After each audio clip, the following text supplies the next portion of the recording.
All right, fellas. Hey, I hear you, Coach. hey, everybody. Hey, I just want to say thank you for being a part of my first ever coaches and an athlete roundtable. The discussion today is going to be on unqualified coaches and coaching. And I know as coaches, you know, we've dealt with a lot of people, seen a lot of people that have gotten to certain levels, and it amazes you how they got there.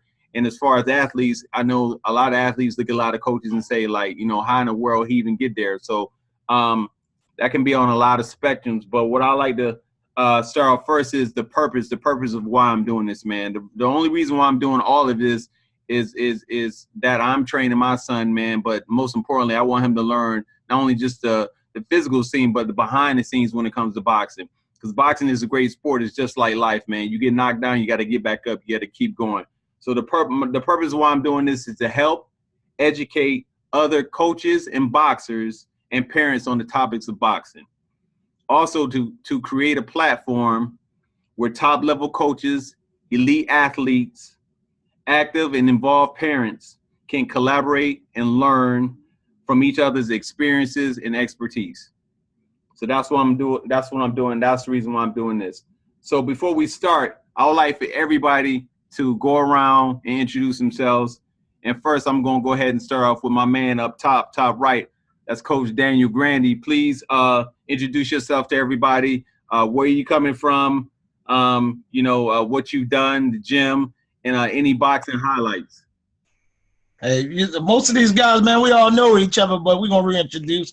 I mean, I'm coming out of Philadelphia. Daniel Grandy. I mean, the father of the Grandy twins. Loyal Boys is our gym.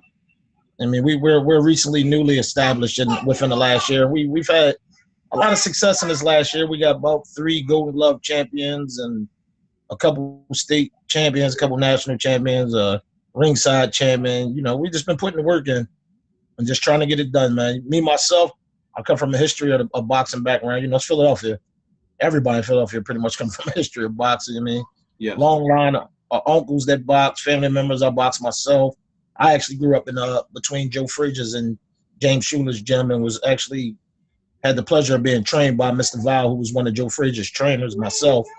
And just trying to keep it alive, man, just passing it down generation to generation and giving these kids something positive to do outside of the streets of Philadelphia. You feel me? Boxing saved my life. If it wasn't for boxing, I don't know where I would be at right now. So I'm just trying to pass it on, pass the torch, man. Thanks, Coach. Thanks for introducing yourself. We have Coach Gloria Peak that just joined. Coach Gloria Peak, can you let everybody know who's not familiar with you, your name, where you come from, and some of your highlights in boxing? Hello, gentlemen. How's everybody? My name is Coach Gloria Peak, and I've been involved in amateur boxing now for 40 years. Most people know me. I know a lot of people, but, you know, there's a new crop of folks coming up behind me now that I'm not all that aware of.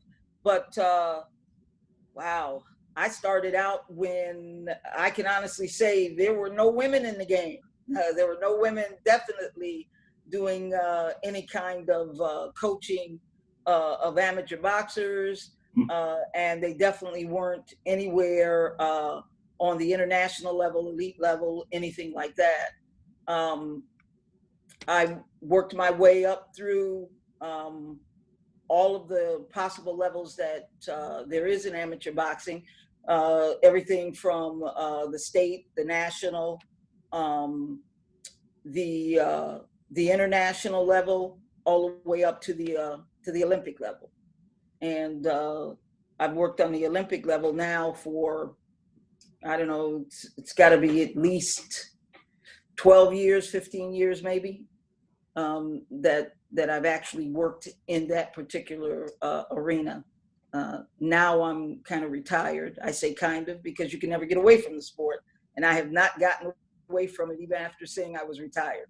I'm still doing a little bit of coaching. Thank you, Coach.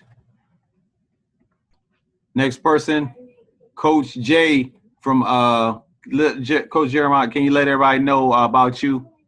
Coach Javez? Hey, Coach. Absolutely. Absolutely, Coach, man. How you doing? First off, I want good. to say thank you for even having me on, man. Hey, listen, I'm honored, man. I'm honored, man. So as you can see, I'm Coach Jeremiel, absolutely, with the Mason brothers and also Montana Too Pretty Love, with a slew of other green fighters that I'm trying to make champions. I have national champions on the amateur level. I have a potential intercontinental and world champion on the professional level. I haven't been on the Olympic level yet, but I just entered the boxing game, and I just entered the coaching game in 2015, if you will. So with that being said, you know, I have a slew of experience just off of me fighting. I fought on the amateur level and the Olympic level, or tried for the Olympic level as well. And that's about it. But, you know, I'm Coach Jeremiel, Cleveland, Ohio. And, you know, that we're the infamous pad man and midwork man doing all that crazy dancing and stuff on Instagram. So, hey, the Grandy twins, Chop Corley, we were supposed to fight my dude. You know, much respect to him. And also, you know, him and his son and his family and everything. And the Grandy twins, coach, that's my dude right there. His father, their father. But with that being said, thanks, Coach Stokes. That's me, Coach Jeremiel. Thank you, Coach Jeremiel. Yes, sir. Let me get Coach Chris Simmons, my family over in North Carolina. Yes, sir. Well, my name is Chris Simmons. I've been coaching, I don't know for how long now, but we're from North Carolina. The name of our team is the Simmons team. The name of our boxing club is Simmons Boxing. And we travel a lot. We work a lot. My oldest son has about I think he had his 140th bout yesterday.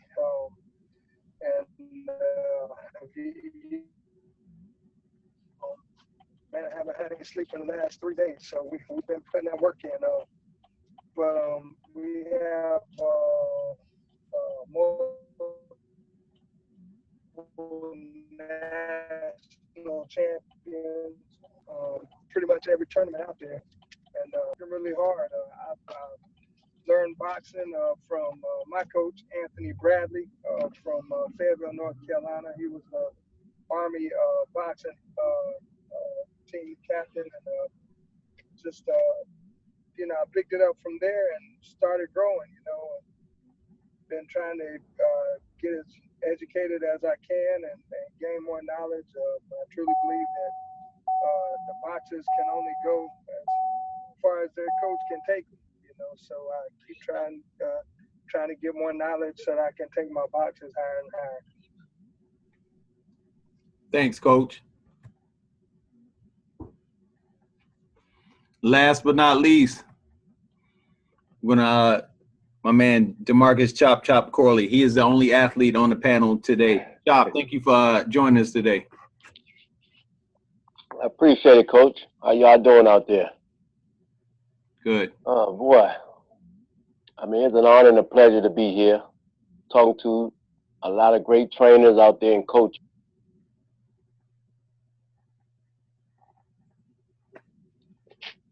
Hello? Yeah, we're there, Chop. Yeah, somebody tried to click in right quick.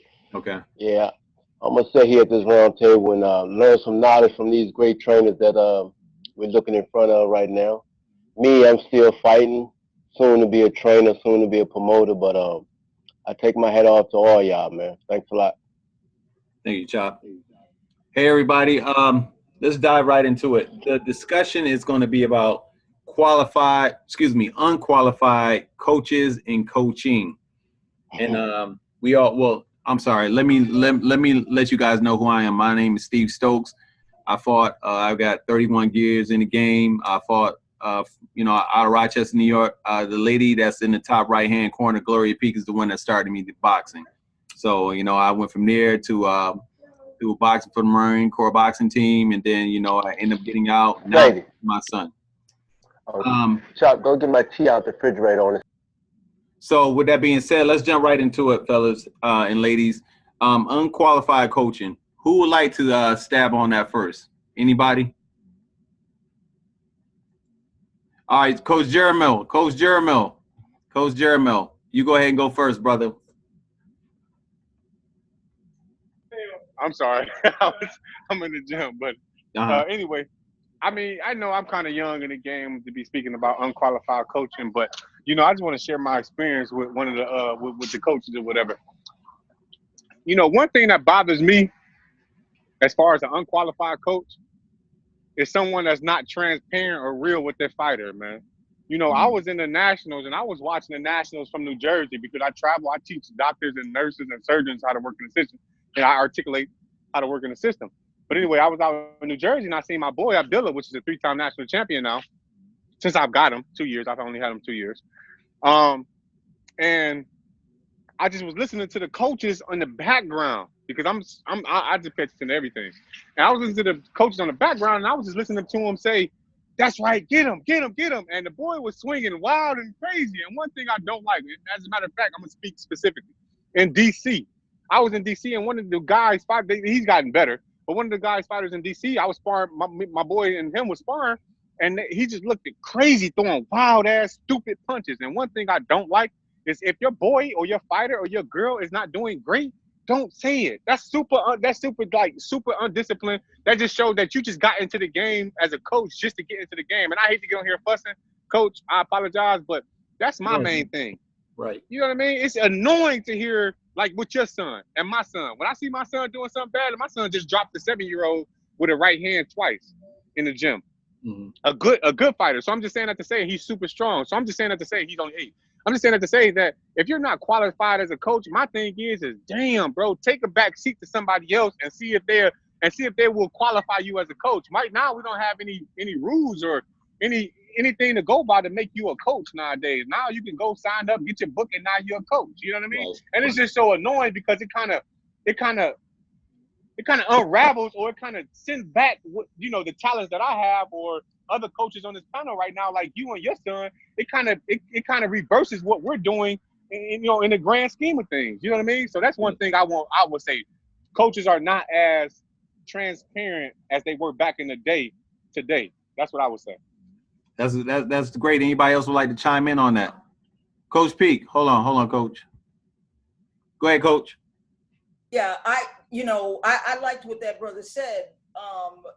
He said, hey, I may not have all that time in, but he jumped right on the heart of one of my major pet peeves. And that is, coaches, it's very easy for them to get a level 1, a passbook.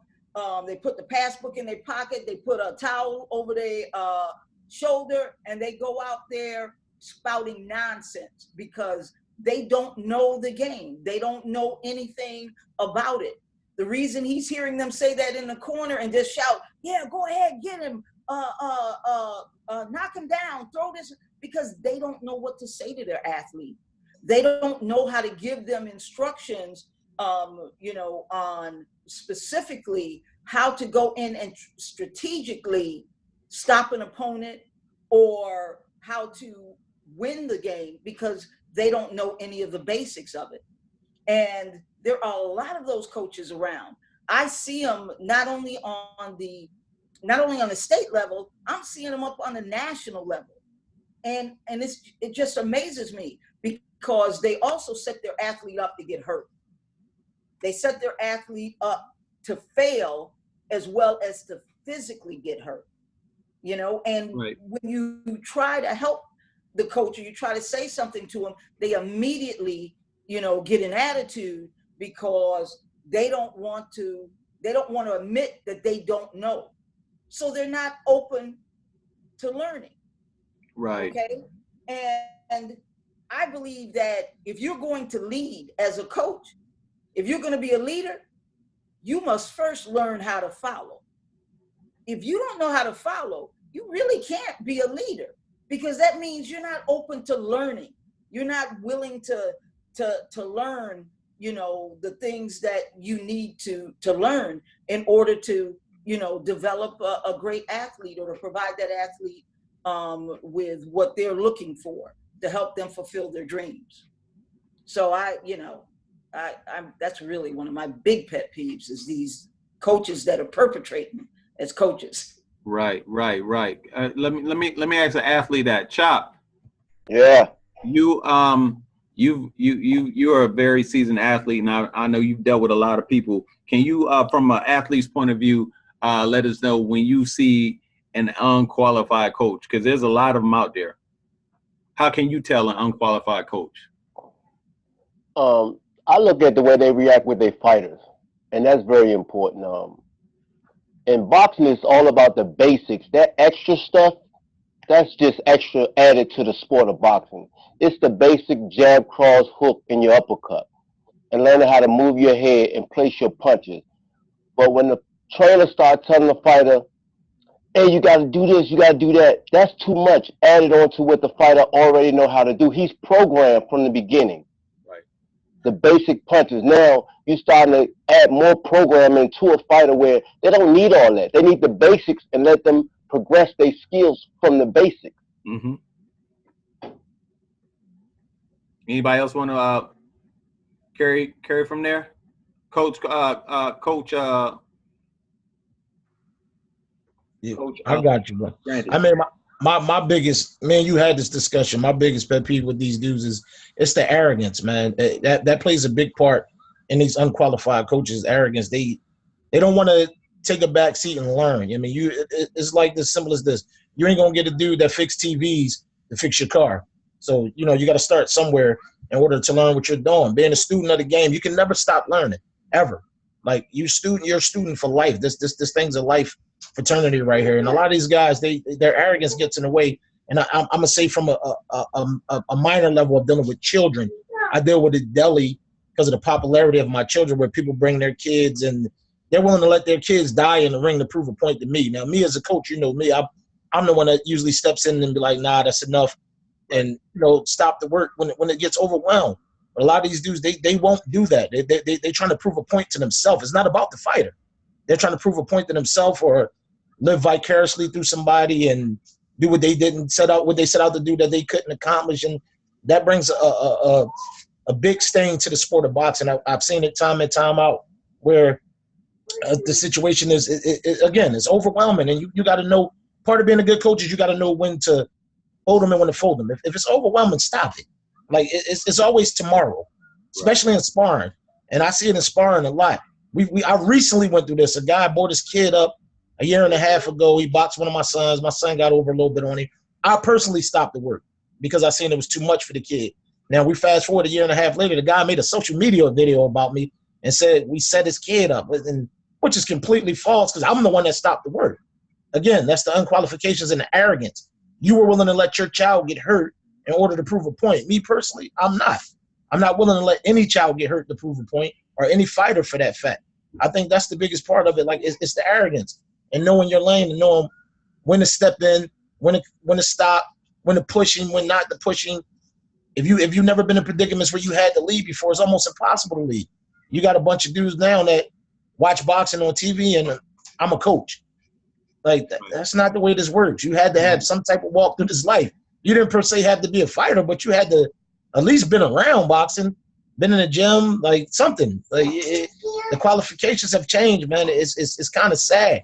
And then that factors in what I can tell you personally, getting ready to get your son in competition, is be prepared for the worst, bro. Honestly, because it's a lot of home cooked meals where they're like putting wins on kids that don't deserve them, creating false confidence, and that all comes again with the lack of coaching.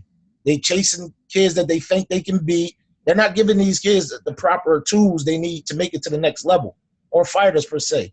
So it's a lot that play into it. And I go on for days about this because I'm constantly having this conversation. But it's so much that play into it. And like Gloria said, and Jamel said, anybody could get a book now. So Joe Blow from down the street can wake up and say, I'm going to go on the internet and take the coach's test and become a coach. And he never threw a punch in his life. Right. Or never even been around nobody throwing punches. And then that's where you get that at. That's where you get this problem of people who think it's okay to take false wins and all that. I don't think that's one of my biggest pet peeves in boxing right now, amateur boxing. I don't want no win we don't deserve, because you're creating a false sense of confidence for that kid or that fighter. And when he gets to the next level where it's elite at, he has no idea what to do. We've seen it time in, time out. When they pad these kids' records or fighters' records, get them 20 bombs in a row, and then they get them to the top level, and they have no idea what to do. Right. Because the coach wasn't guiding them right, and they've created a false sense of confidence. So that, like I said, it's so many different aspects to look at when it comes to that. And number one is just, again, the arrogance of people. Nobody want to take a back seat and learn. Everybody know everything. Not me. I'm always learning. I learn from the kids. That's not, no doubt, no doubt. Thanks, Coach Grandy. Coach Chris Simmons, what do you have to add on to that, brother? Yeah, I think so far what everyone said was, right on it. The only thing I would add is that I think everyone just has to continue to learn, regardless of where you're at, in the game, how long you boxed or how long you've been coaching. You should always be refining your skills just like you're refining your.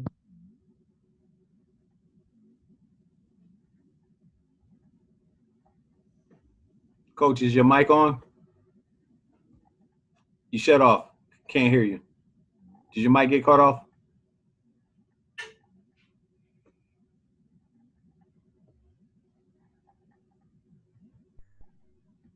You there? Can't hear you.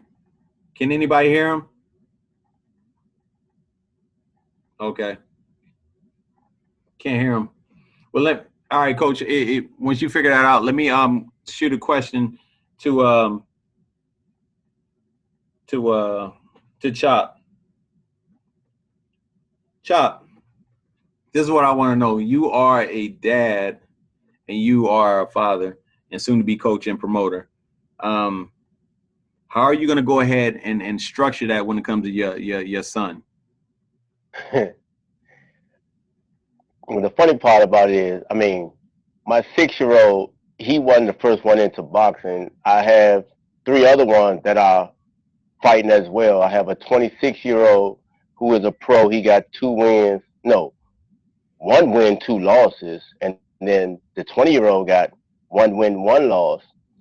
And me trying to train them, it's very strict discipline, and they don't want to put the work in, so they're not going to get the results that they want. But my 6-year-old has no problem with working. He loved the passion and the sport of boxing. So me helping him, developing his skills more, is going to be more easier compared to me working with an older child than a younger child. And the older kids, they don't want to be pushed to that level where they can be great. They just want to work mediocre and think they're going to get it, and they don't understand that. Yeah.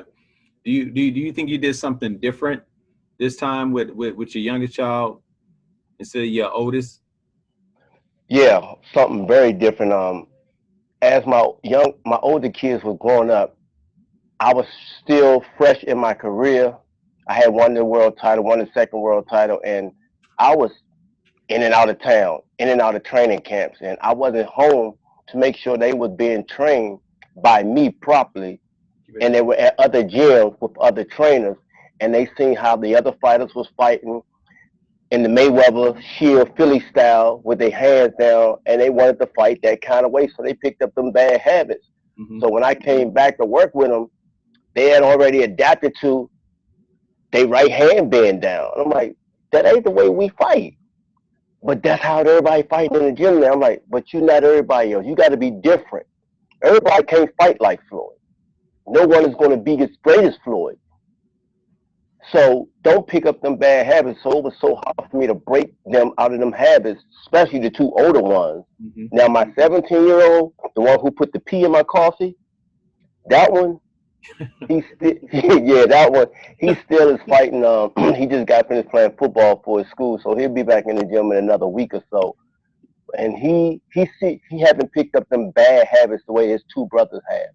So it's not going to be as hard for me to get him back on track where I can try to get him ready for 2022. Okay. Or is it 2020? Because these years going by quick. 2020. Yeah, 2020. And he ain't going to be ready for 2020. He going to have to wait another 4 then. Okay, John. Coach Peak, I want to ask you this. You and Coach Jeremel work with, top amateurs and top professionals. This goes to both of you, but I want you to answer first, Coach Peak. What qualifies a coach to be able to balance between a top level amateur and a top level pro? How do you balance both? Wow. It's difficult. I mean, it's not something, it's almost like you're walking into two different studios. You know, you've got one for your amateur, because that particular style is different, especially if you're getting them ready, you know, for international competition, or you're moving towards that Olympic style coaching, Olympic style boxing. So their pace is faster, their pace is different. You want a higher volume. You know, conditioning, you know, is very important. You know, I lean a lot towards defense. I'm a defensive coach, because I believe with defense and proper footwork and stuff, you're able to stand in there with almost anybody and rise to the occasion. But when I would leave working with my amateur, and then I'd work with the pro, now it's a different style. I've slowed the pace down a little bit. I'm more concerned about you know, power. Very concerned about you know, the technique and the form, because if I can, with my pro, if I can get that person out of there earlier, I prefer that. Less wear and tear on my pro. Right. We go in, take care of business, and we're home. Okay. My amateur, I'm in the gym a lot longer. I'm working on more things and strategy and getting them to, you know, to think, but to also be able to put out the volume that I need them to put out to, you know, to win that fight. And especially if I'm training them to fight overseas against the Europeans, just a different animal. Got you. Thanks, Coach. Coach Jermel. Yes, sir. All right, so I mean, I heard the question. First off, I want to say I agree with Coach P with the defense. I'm a defensive coach first. First off, I'm a defensive coach, and then I'm a conditioning coach. Because with those two things, listen, if I can make you look crazy with my defense, I can make you look crazy by dragging you into the deep in the 12th or the championship rounds, which are the 9th, the 10th, and 11th and 12th rounds. I'm a smoke you. You understand what I'm saying? And then also make you look crazy with my feet work. You feel what I'm saying? Opposed to just my hands and my physical attributes. I'm gonna make you look crazy as a professional. So my amateurs, what gap that is, what gap they have between amateurs or great amateurs and my great professional is this, to be completely honest. And I might ruffle a little feathers, but it is what it is. I personally, I don't want my professional to be super technical, because super technical fighters, straight up and down fighters, don't put asses in the seats and they don't win championships. I'm gonna be completely honest with you. We have Errol Spence, you know what I mean? But, you know, I'm just being, you know, just from my camp. So I'm saying that to say, you know, when you're dealing with Europeans or different professionals as an amateur, you're looking at different styles that's not super technical. So once we cross that bridge from amateur to professional, my professionals are in there looking. I want your personality to reign in the ring. I want you and who you are to reign in the ring. I don't care about. I'm not telling me, just like Chop Corley said earlier. I'm not telling you what punches to throw. I'm a coach that's gonna tell you, listen, coaching is for the gym. It has nothing to do with the boxing ring. When you're in that square circle, everything that I taught you for them 10, 11, 12 week camps, but you're supposed to do in the ring. I shouldn't have to reciprocate or repeat myself to you while you're in that square circle. I shouldn't really, to be completely honest, I shouldn't have to even lift my behind up off of the stool, to be completely honest. So I'm saying that to say, what bridges that gap, what makes the difference is personality. Well, my camp, like I said, my camp is defensive, conditioning, and footwork drills completely. And then your hands gonna move for themselves. But what bridges that gap, what makes them different, my amateurs and my top professionals and my top amateurs, is just the fact that, like I said, their personality reigns supreme in the ring, and then also not their personality, I just said that, but them not being so technical. You understand what I'm saying? Because once you cross that core line, we see Tevin Farmers and Floyd Mayweathers and I can't say the twins because they super up and down. We see AB, which still has the best talent to me. His talent is crazy. You understand what I'm saying? We see these fighters that put ass in the seat because it's 2018, almost 2019, And that type of shit reigns supreme nowadays. Coach, So that's just me. Coach Jeremy, I want to ask you this then. What is Yes, a sir. coach job? What is the coach's job during that time? What is it that you exactly do? In which part? And Because I do different things. When you're training these athletes in competition. Okay, so my amateurs is different. Amateurs rest is completely imperative. Reason being is because I work my amateurs. Listen, I have a real small camp. My camp is very small. I think I have about 6 or 7 fighters on the amateur side, and they're all top. Like I said, my 13-year-old is ranked number 1 in 2 different divisions, and number 4 in the 3rd division. Abdullah Mason, if you will. Mm-hmm. I'm saying that to say, then my other ones are U.S. versus Italy champion and U.S. versus Canada champions and stuff like that. So I'm saying that, and ballroom champions, private ballroom champions. Those are fight shows, but they're still champions. So I'm saying that to say, what I do with my amateurs is this: I run them like crazy, so they can be used to that crazy ass professional camp.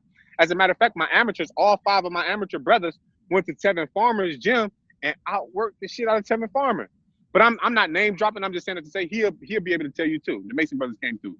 But I'm saying that to say, I bust their ass like crazy and I give them crazy rest. I give them 3 to 4 day rest before the fight. Reason being is because once you rejuvenate, because you're not gonna get stronger from, say your fight is on Saturday and your last gym day is on Wednesday. You're not gonna get any stronger, any faster, any quicker, any smarter from Wednesday to Saturday.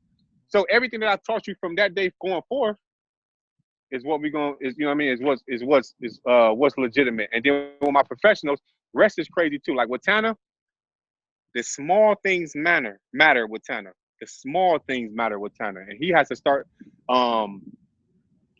applying those things as far as Montana goes. But other than that, I can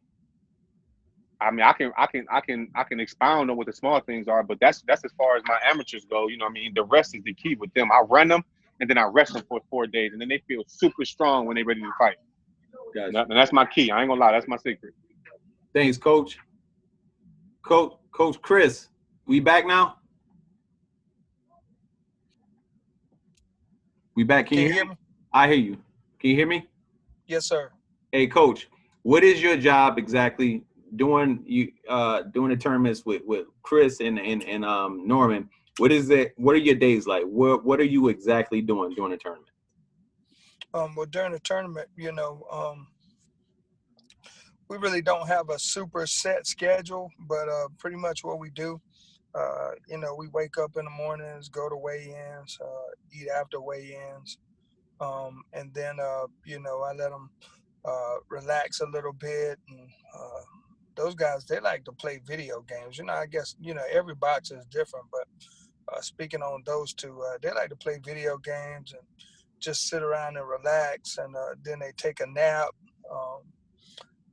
before the tournament. I wake them up probably about an hour and a half before the tournament, mm-hmm. And then they usually take a shower, and they're ready to go. They usually don't like to eat right before the fight.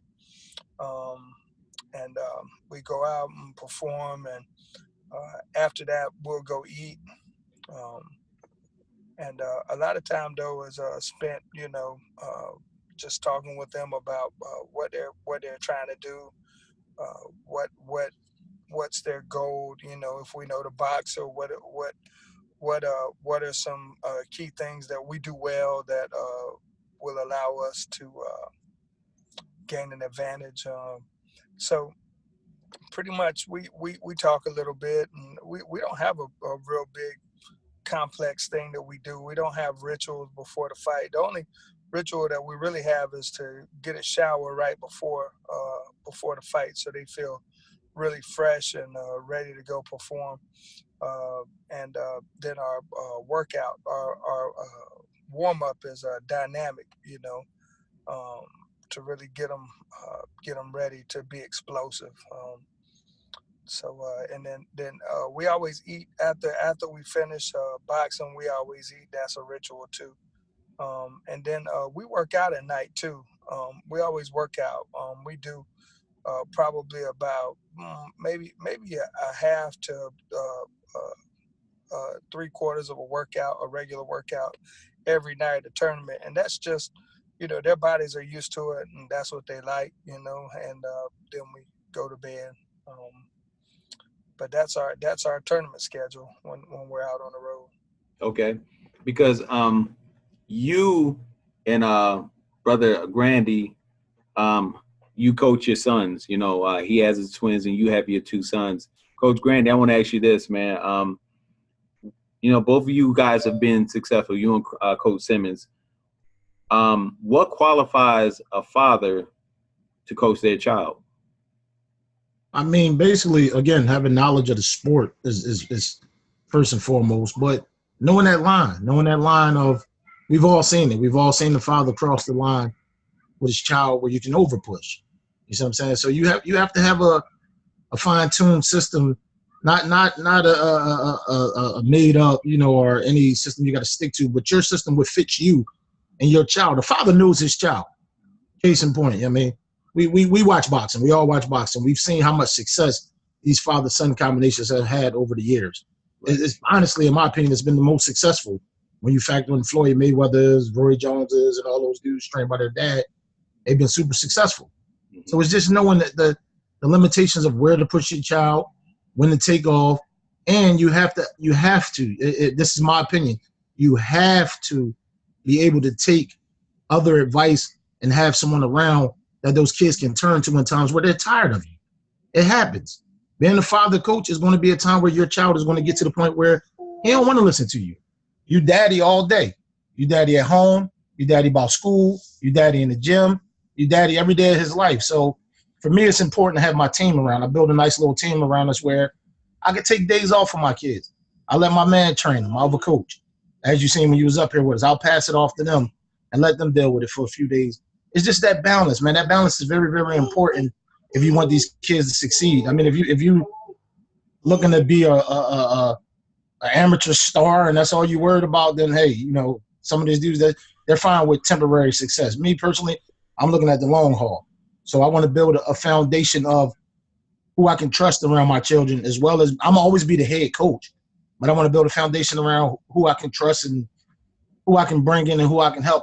I think that's very, very important when it comes to a father and son combination. Like I've said it, being from Philadelphia, Danny Garcia and Angel are like, we look up to him. But I always said this to this point of Danny's last couple fights. I said Angel should probably bring in some help at this point.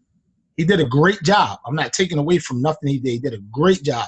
But I feel like they kind of peaked a little bit. And so now it's time to bring in another voice that can add some different insight.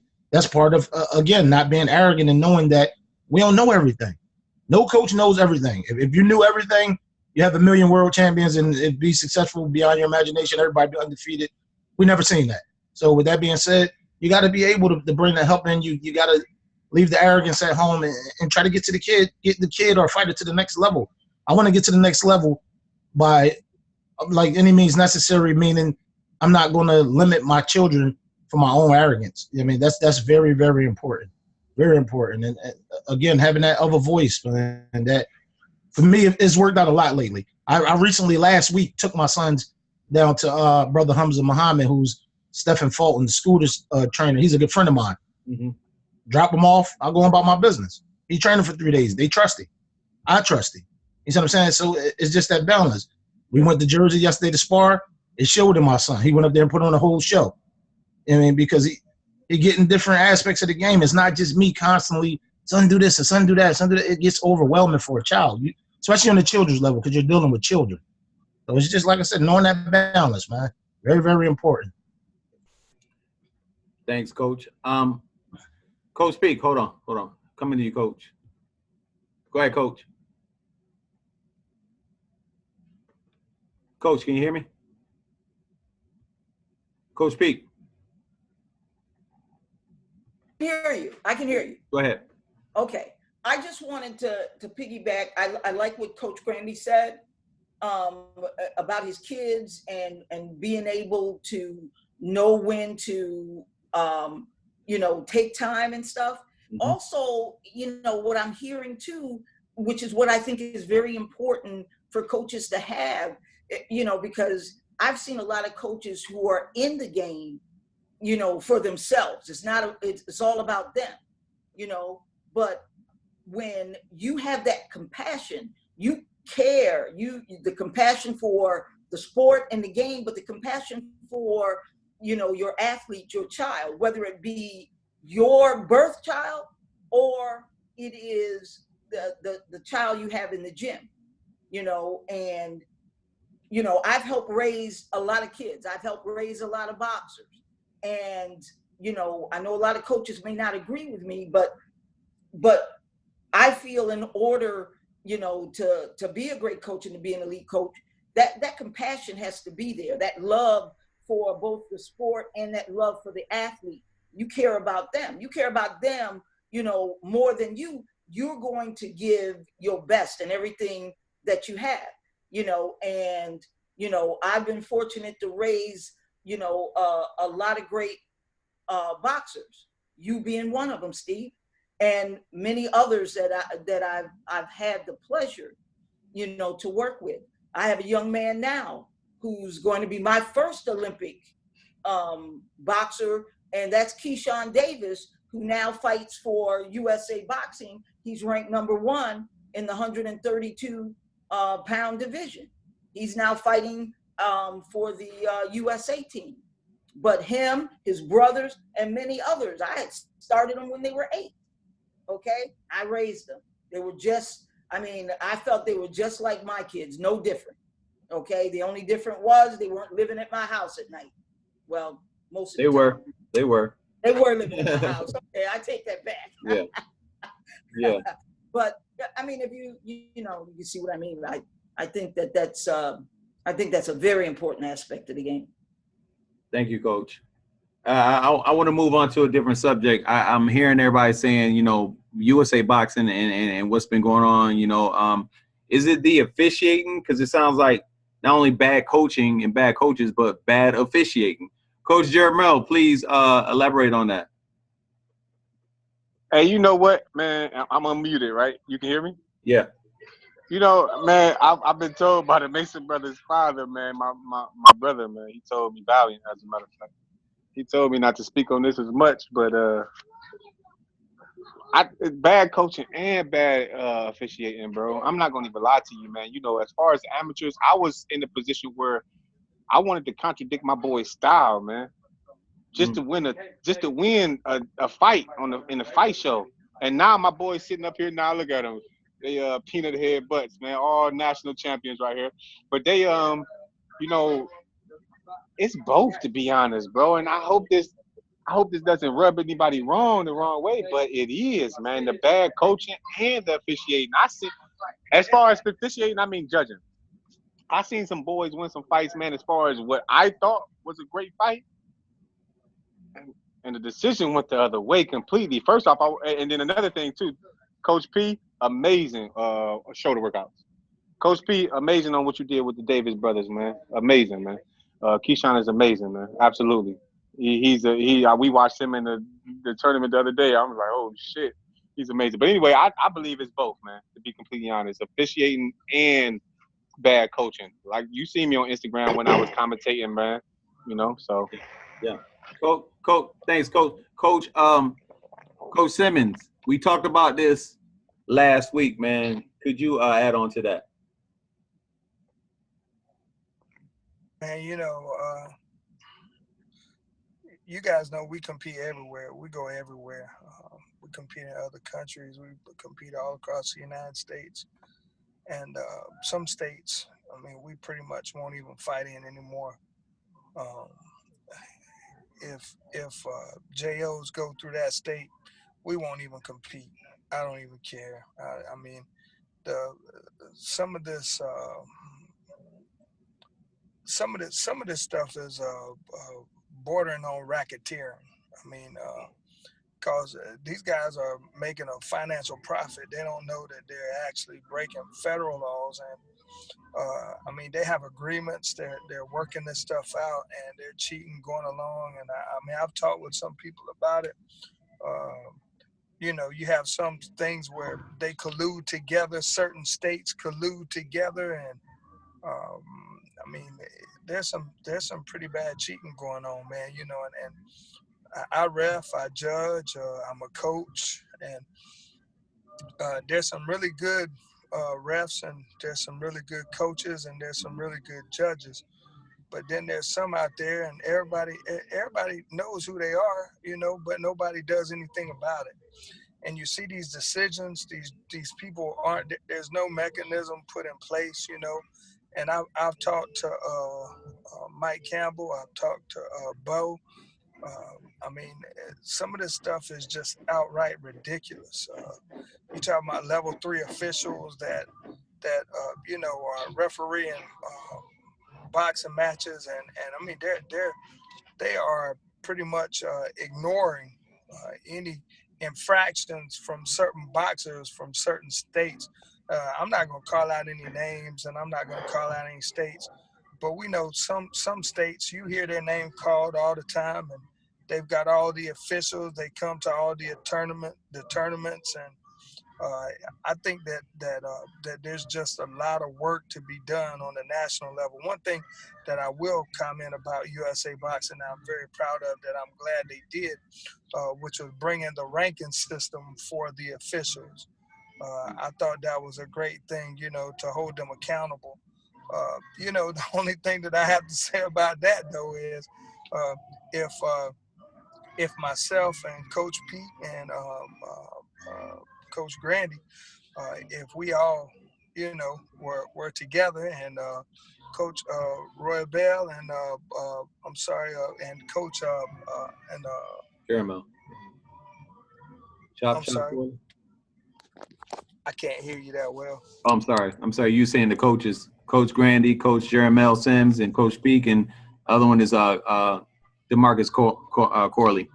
Okay, so yeah, if us three were together, and we were all 5 judging an event, and we had our mind set on who we were gonna go with, you know, we're gonna be ranked at 100% because we already know who we want to win.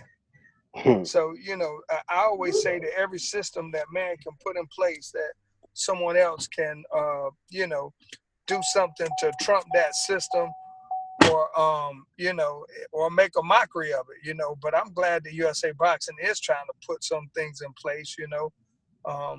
And you know, I always tell my boys, regardless if you win or lose, my boys and my other athletes, you know, regardless if we win or lose, if you go in there, and part of being a good coach too is telling your kid, you know, even if you win or lose, if you win and you didn't do anything that we worked on, I mean, the win really doesn't have that much significance because you weren't showing the skills and the things that we were working on.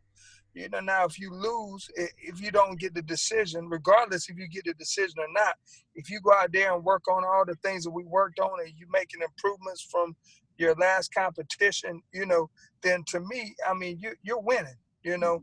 And I let my kids know that regardless of what the decision is, if you go out there and you compete at a high level and you work on the things that we're working on in the gym, and you show improvement, that, you know, that you've done a great job, regardless of the decision of the officials. But I will say that it has hurt Christopher a lot. And one thing, when the other coach was talking about, I'm not going to keep rambling on, but when the other coach was talking about his son and changing up the style, I did that to my son, man. My son was a great boxer, very talented, you know, a lot of pulls and counters, and very, very great counter puncher, you know. And I kind of messed all of that up because we were getting cheated so much. He was landing clear blows and wasn't getting touched. His defense is great, but they wanted you to come forward and just beat everybody up. So we started doing that, you know. And now it's kind of hard to get him out of that because he wants to win, you know. And I'm trying to get him to you know, calm down and not be so wild. You know, I see comments, people talk, oh, he's wild, he's throwing crazy. And, well, that's because he's been cheated so much, and he don't want to lose, you know. One of his things is, he said, who want to be a famous loser? You know, and it's hard if you want to compete on a high level, and then you got to get those touches in, and you really got to make the other person look so bad that these guys feel so sad to cheat you, so you can get a win. Yeah. Wow, Coach. Thank you for sharing that, Coach. Brother Grandy, you got anything to elaborate when it comes to that? I know you do. Hey, man, listen, you know, I got a mouthful about that whole situation, but I'm going to keep it brief. Amateur boxing, amateur judges. Point blank period, man. These dudes, a lot of this stuff is sad. It goes back to what I just said. They creating a false sense of confidence when they do them home cooked meals, and they favorite kids that I've seen it. I can't even count how many times I've seen kids win fights that they didn't win. You see what I'm saying? As a coach and as a father, I wouldn't want that false sense of confidence for my child, for my athlete, because what's to happen when you get to the level where it slows down, if in our case, because, you know, we fight minute rounds. When it slows down and get to 3-minute rounds, and now your skill set is going to get exposed. Seriously, it's going to get exposed. There's no two ways around it. You're going to get exposed. And even when I was coming up in boxing, you see these guys, they fade away. You don't see them years at that later. Like, they'll be 100-time national champion at 9, 10, 11, 12, 13. But when it slow down and it becomes elite, you see them no more because they've been lied to, man. They've really been lied to, and they've been bamboozled in a sense because it's not real. It's not real. Why would you want to give a kid something that he didn't earn? That's like a participation trophy, man. Like, what for? What? For showing up? You didn't earn it, and we see it all the time. I mean, it's so sad in this sport of amateur boxing, man. That I ain't even gonna hold you. I came to the terms one time. I was ready to walk away from this sport with my kids, man. How mad it'd be making me, but my kids keep me going because they don't. You know, they look at these amateur boxing matches, and this from these 10-year-old kids as that ain't nothing but sparring with a referee. So that enlightened me to make me stick around a little longer, man, because it's that serious, yo. And especially Mr. Simmons, all of us really can relate to this. When you a name and people know you, oh man, it's even worse. Sometimes you lost before you got there. Like, they'll call you to these places and they roll logs down before you even got to the event. Seriously, no matter what you do, we've been through it. Knock a kid down 2-3 times and they still give him the fight. Like, so I hope and pray that as time progressed, that change in a sense where they honestly granting these kids what they deserve. And it's not, this ain't one state, this ain't 2 states, this all over, man. It's insane. Yeah. Like, it's completely insane to the point where as an adult, let's speak as a grown-up, as an adult and as a man, first and foremost, I couldn't see myself doing that to no child.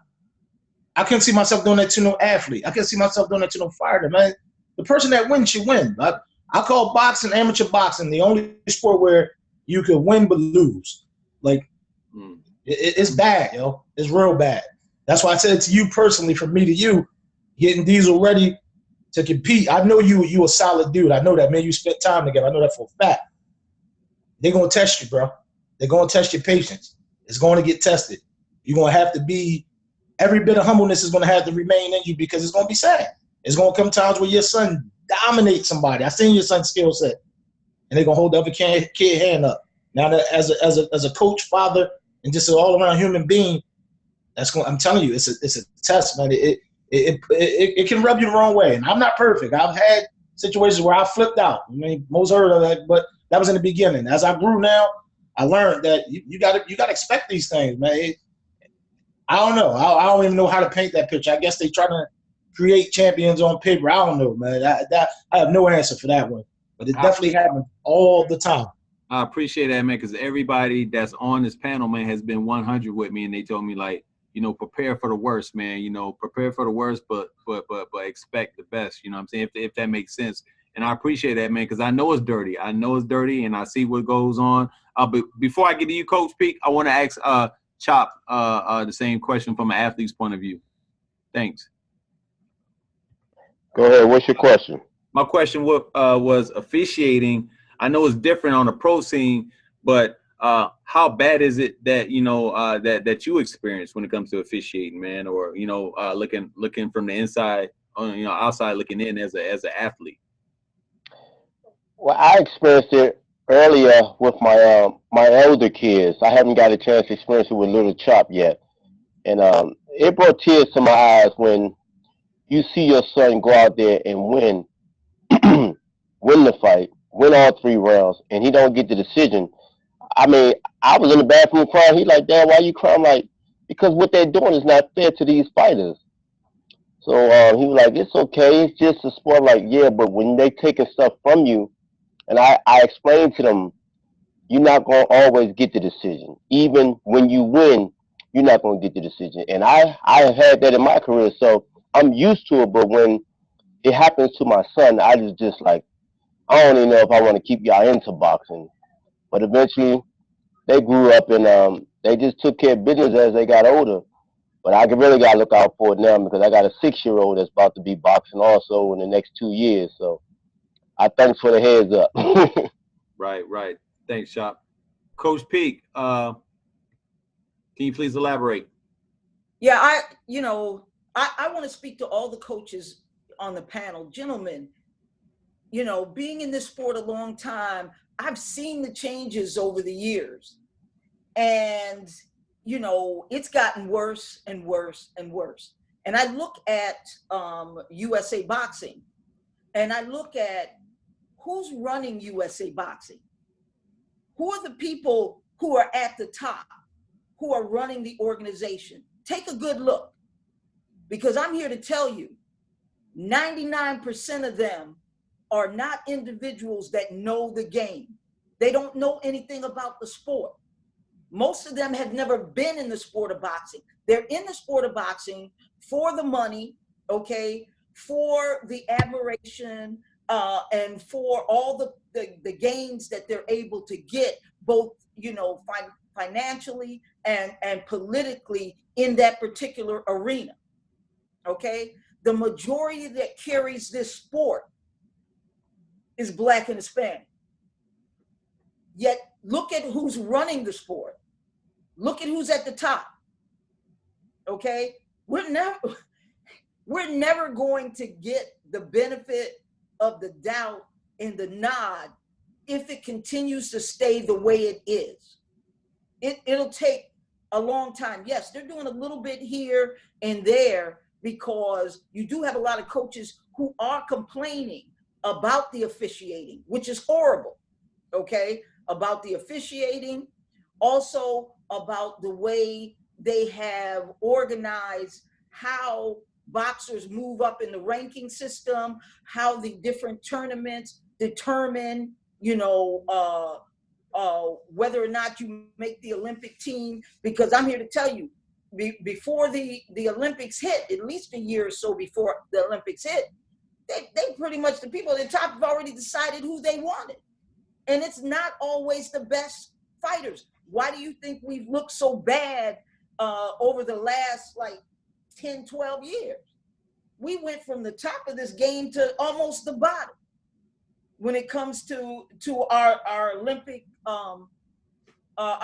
performance, and it's just sad. I mean, I'm very angry about some of what they have going on and stuff, and unfortunately we can't get enough coaches to come together.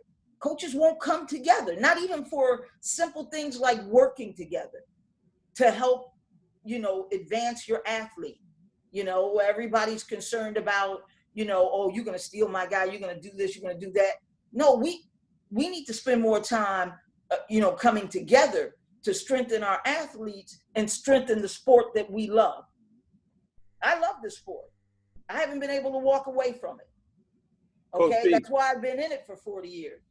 Coach Speak, is that the reason why the head coach is from Ireland? He's not from America? I don't understand that. Yes, this is what happened. USA decided after the last 4 performances in the Olympics that it's the governing body of the Olympics, okay, the OTC, they decided that USA could not produce a coach who could coach the Olympic boxers and have them, win gold medals. Because when it comes down to it, it's all about gold medals, nothing else. It's about gold medals. How many gold medals can you bring? in for the United States. So what they did was they decided that there will no longer be an American head coach coaching the Olympic team. Now the coaches have to come from Europe. They hire coaches that not only don't know our kids, they don't know our culture. They could care less about our culture because they're there for the money. Mm. Okay? And that's who they bring over to coach your kid. Now, what I've never understood, and nobody's been ever able to tell me, is that, well, if I coach a kid good enough to make the Olympic team, then why all of a sudden am I not good enough to coach him all the way through the Olympics to get that gold medal? But they say I'm not. And they say the other coaches aren't. So what they do now is the most you can do is become an assistant coach, and you better be an assistant coach that is a yes man, because if not, you're not going to make it on the Olympic level, because they've changed all the coaching. They changed the way coaches are selected to even go and assist on the team. But they will never. They're not going to bring back anymore having an American coach the American team. Hold on. Thanks for that, Coach. Hold on. Coach Simmons, what can you speak on that? Because I know you are official and you do a lot of stuff. But how do you feel about that? Like say if little Chris, he makes the Olympics and they say you can't go with him, or you have to be a primary second. You can't say anything to him in the corner. How will you feel about that? Well, you guys, I just recently at the Junior Olympics, I got my 1-star AIBA certification. And so I am able to be in the corner, should Christopher, or Norman advance and be in the Olympics. So I think it's important for us to always grow and I call it jumping through the hurdles. We always have hurdles in front of us and obstacles, and we have to leap through them, and I'm not going to say play politics, but there's a system in place, and if you want to, like Coach Pete, golly, one of my things was when I started this process was, why would someone like Coach Pete, who, I'll probably be 80 years old, man, and I won't have the coaching ability of Coach Pete. I just really respect what she does. She's just so awesome. She's always been somebody that I look up to. I've been seeing her since I was real young, and just a great coach. And I've always heard everyone talking about her, and I've seen her in action, and just seeing someone like that and thinking, well, why would she need to be a 1-star AIBA? And that's something that comes from like the international level, but like, why would someone like her not be able to coach the team? Right. You look at what she did with Keyshawn. Man, I really believe that Keyshawn is going to win a gold medal, man. I think Cole's got a good opportunity. A couple of other folks, in the mix, but they have some good folks. And there's some other great coaches out there, like Otha Jones. And these are people, that I really look up to, and I always watch. I watch greatness, man. You know what I'm saying? And it's just a tough process to go through. And one of the other things that I do look at, and it's true what Coach Pete was saying about diversity. There's no diversity at the top of USA boxing. It's all dominated by white males, and there has to be diversity. You're telling me that there's people that's not smart enough, that's not able to market the sport, and not able to do the things that's necessary. There's plenty of people out there, right, that are very qualified to be able to do that. And we just have to continue to, jump through the hoops to continue to get the knowledge, to continue to push our athletes, and also run for those positions. And when you do have an opportunity, you know, which I hope I'm gonna get my opportunity soon to, you know, go to Colorado, man, I'm gonna do the best job that I can do, man. You know, and I'm gonna show the utmost respect for those folks. I've heard people, you know, just really dog Billy out. And man, I think Billy does some good stuff, you know. And I heard people talk about Billy trying to change their styles. If y'all don't know, that's the head coach. You know, then I've heard him talk, and like some of the trainers, like when they have the nationals, they have trainers that you can go to. And, you know, and like one of the things that he said is that he's not really trying to change people's style, but that he's trying to give them a little extra, you know, just a little extra, bring some different things, you know, that international, that European type style, you know. And I agree with Coach Pete. And I've heard a lot of the other coaches complain that, you know, you take a kid, you know, that's a really good mover and, you know, very athletic, African-American kid that boxes in rhythm. And, you know, when you do those things to them, that it can affect their style, you know, but if what I think what Coach Bill is saying, what I understand is that he's just adding things, you know, to the mix, like, you know, like how we hook off, you know, how we do a traditional hook off versus how the Europeans do the hook off.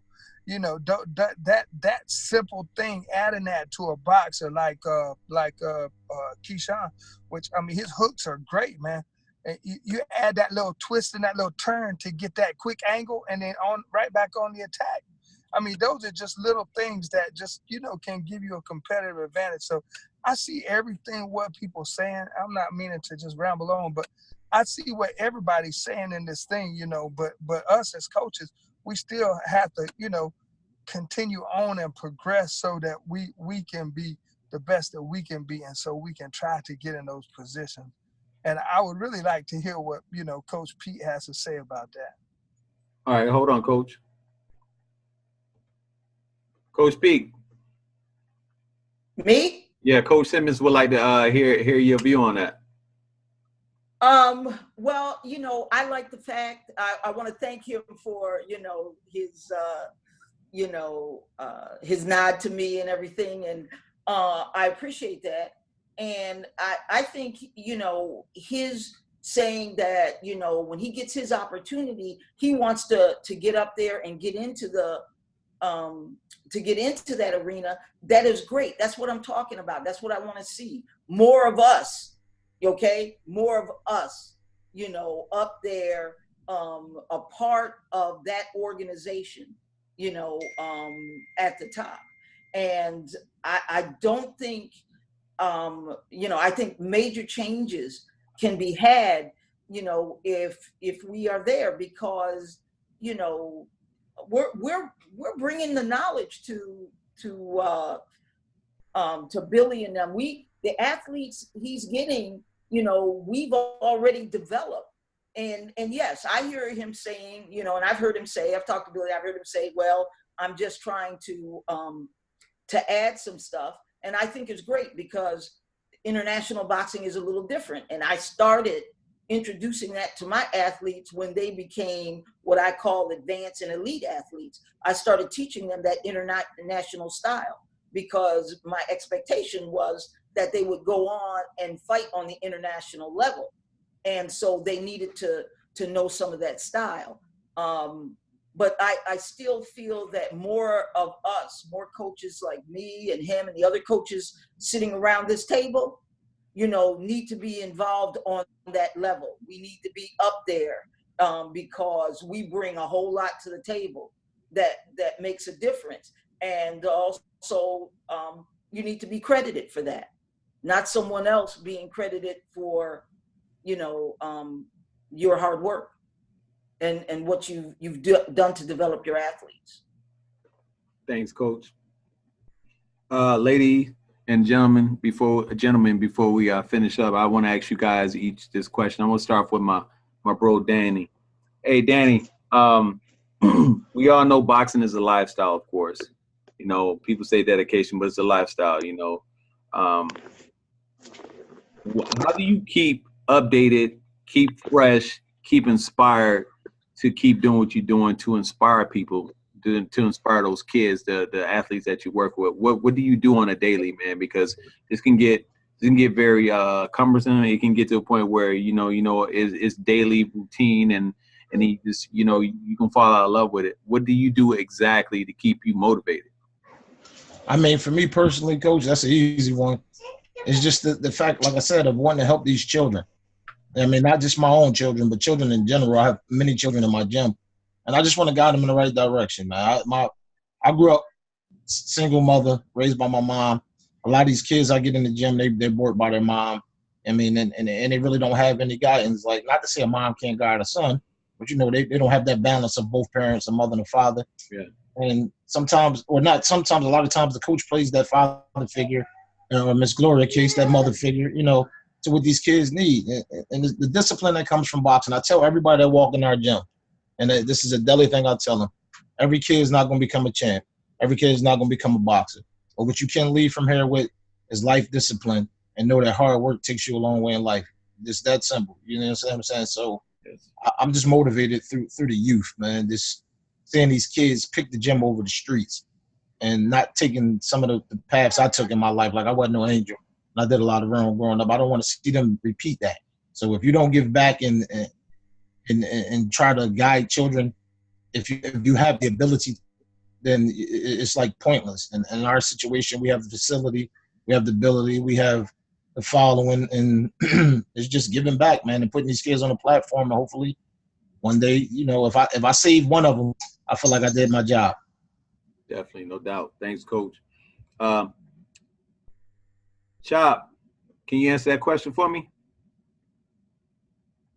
Yeah, it's very important for these young athletes and kids. They need a role model. And for me, my inspiration is just, I've been through a lot. I've been shot twice. I've been shot in my spine and my left leg. So I wasn't supposed to be here. So God giving me a second chance at life to become several world-time champions and taking care of my kids and helping other kids is motivating to me. I mean, just seeing a child smile makes me happy. Not just my kids being happy, but when I'm talking to another child in the gym and they hear me and they hear the knowledge that I'm giving them, it makes me feel good to know that I'm helping someone. Because when I grew up, I didn't have a father in my life. It was just me, my mother, and my brothers.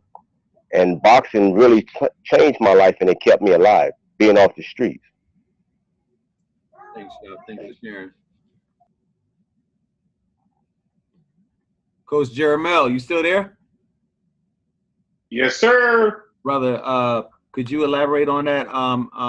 Boxing is a lifestyle. How has boxing, helped you, or what keeps you fresh? What keeps you updated? What keeps you inspired to continue to come to the gym every day?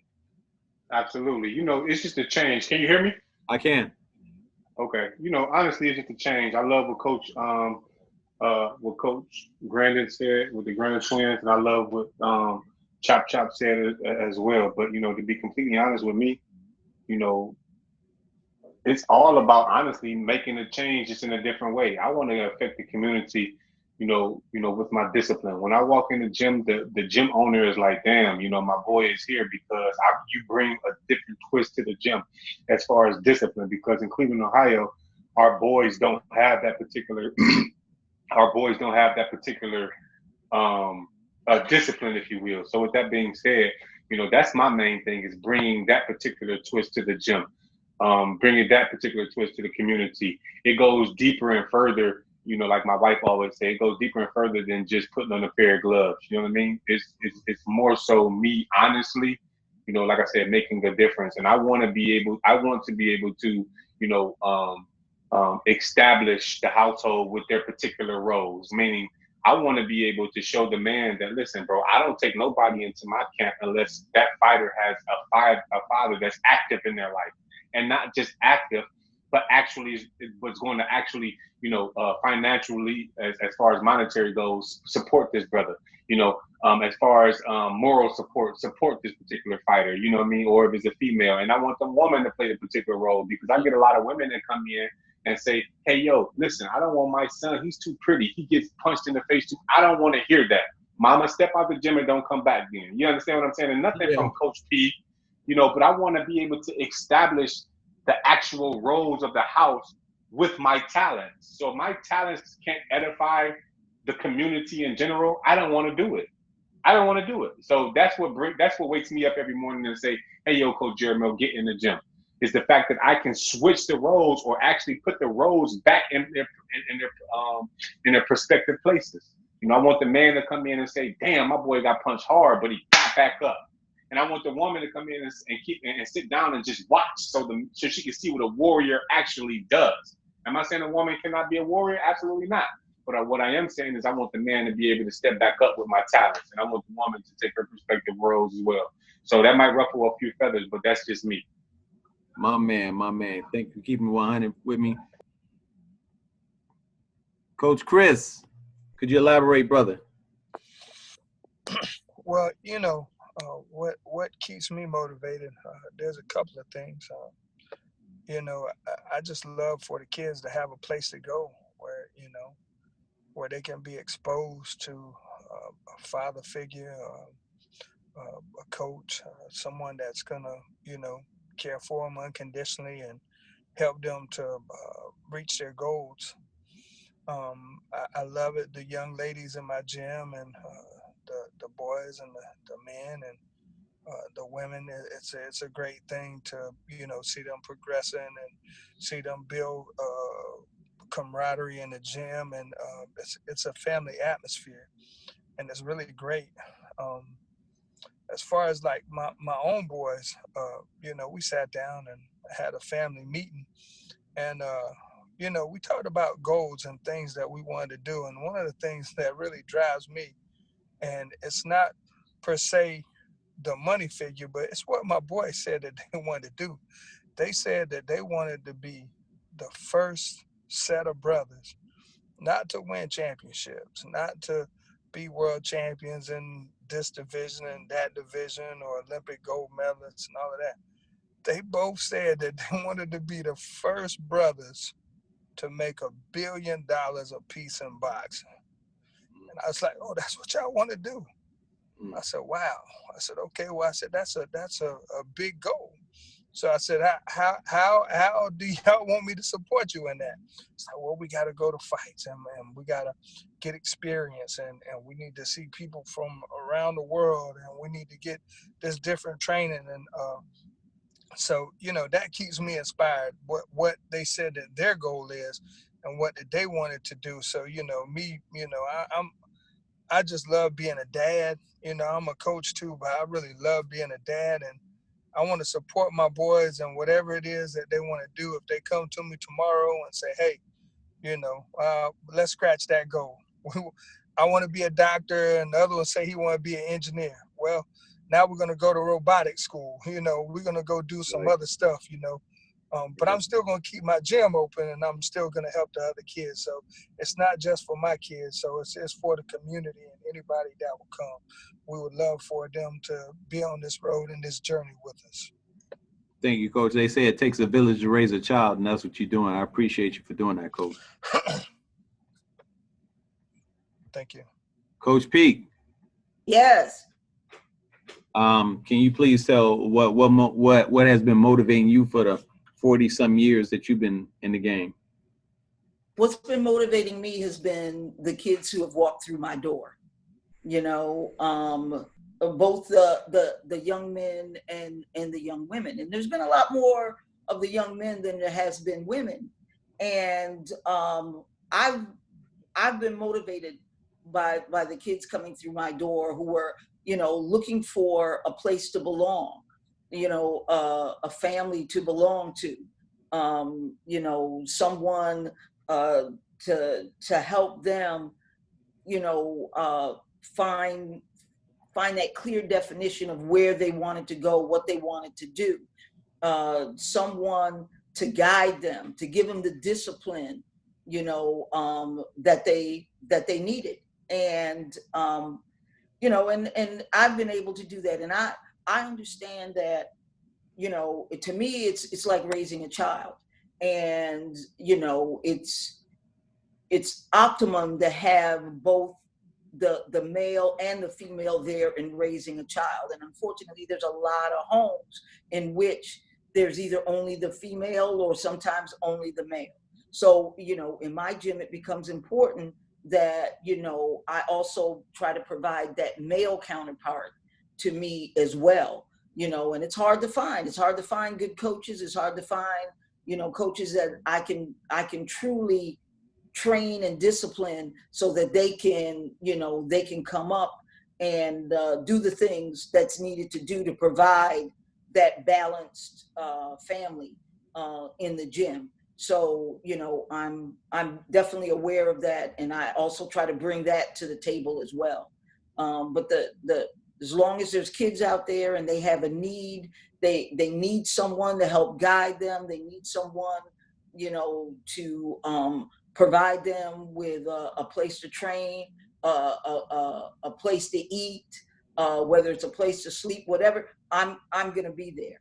Okay, I'm gonna be there, and I'm gonna have that gym, and it's, you know, it's in my blood. And I tell people all the time, you know, it's basically the gift that God gave me. He gave me this gift of coaching and being able to coach and guide kids, you know, to where they need to go. And as long as I'm alive and breathing, that's what I'm going to do.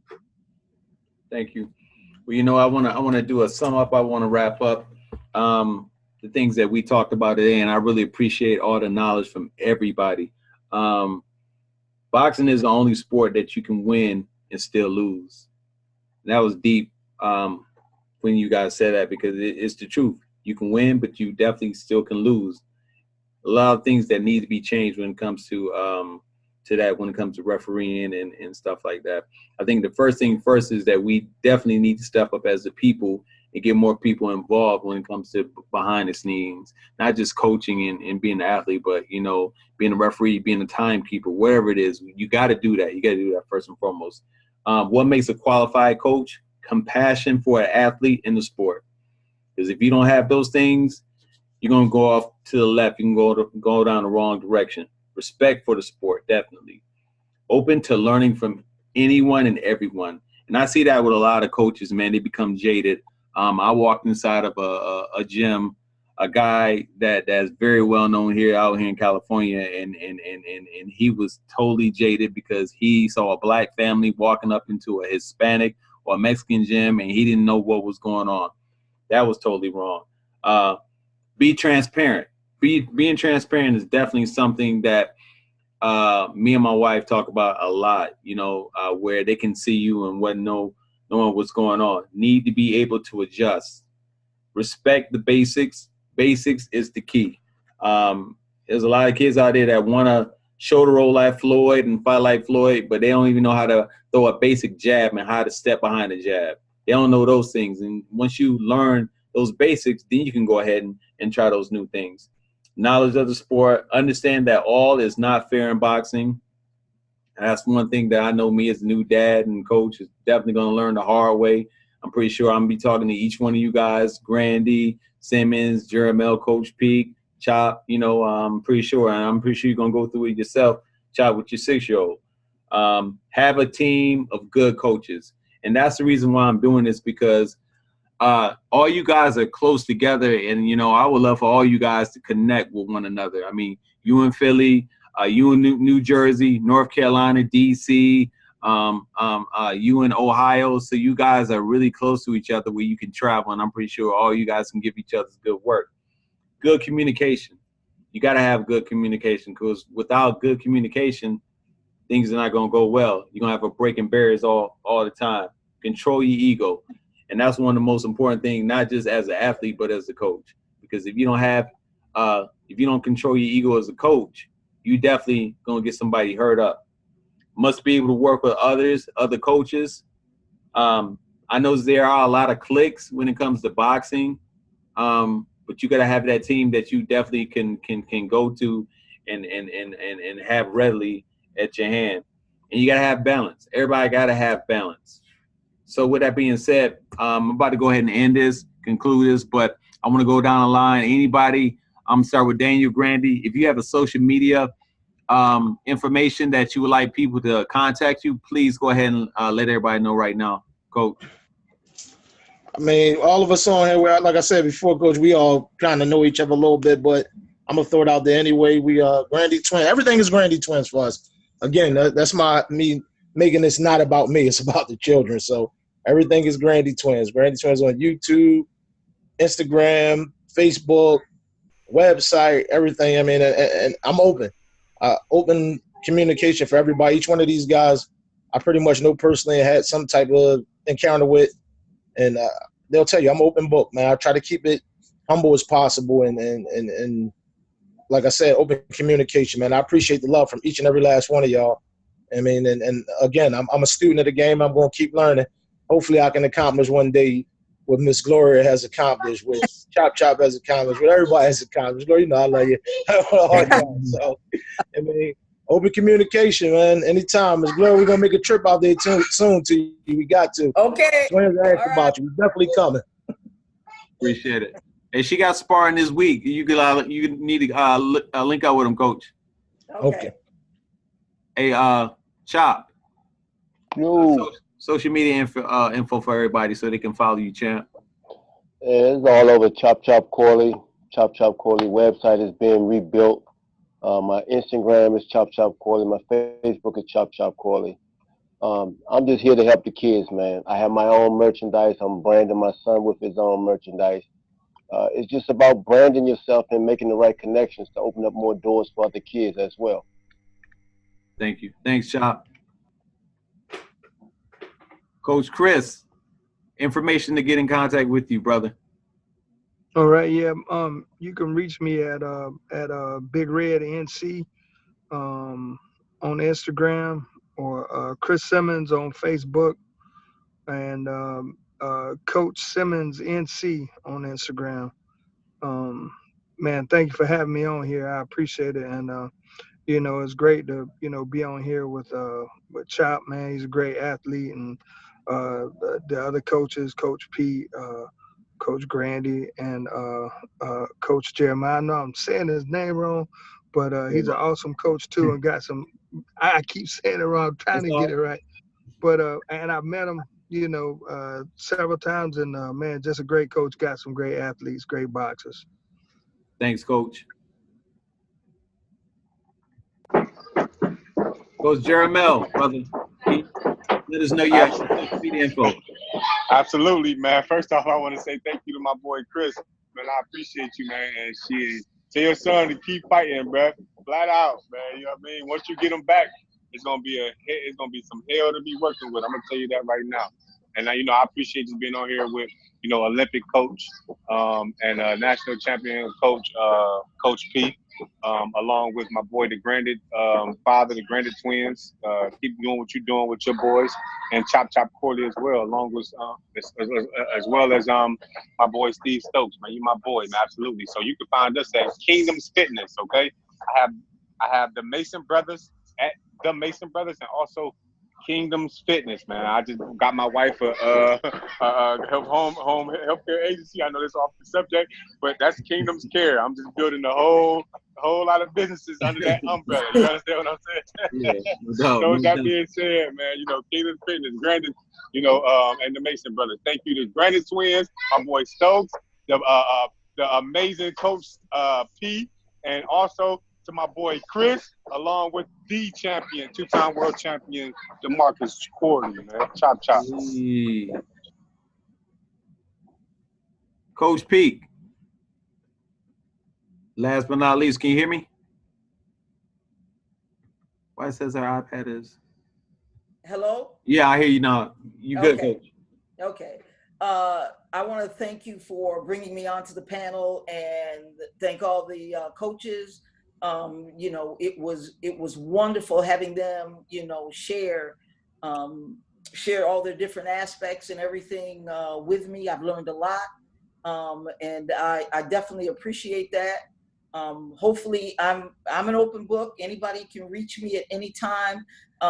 It's Coach Gloria Peak, and it's on YouTube, I'm also on Facebook under the same, and what's my other one? Instagram, yes. So you can reach me at any of those particular media outlets. Thanks, Coach. And thank you for joining. This is Coach Stokes, Steve Stokes. You can reach me on Instagram, Stokes_boxing, STOKES_boxing, and on Facebook, Stokeshouse Boxing Academy. You can hit me up. For any coaches that's out there that would dare to be on this show like these great coaches, please inbox me, hit me up. I plan on doing this twice a month. So, hey, thank you so much, fellas. And that concludes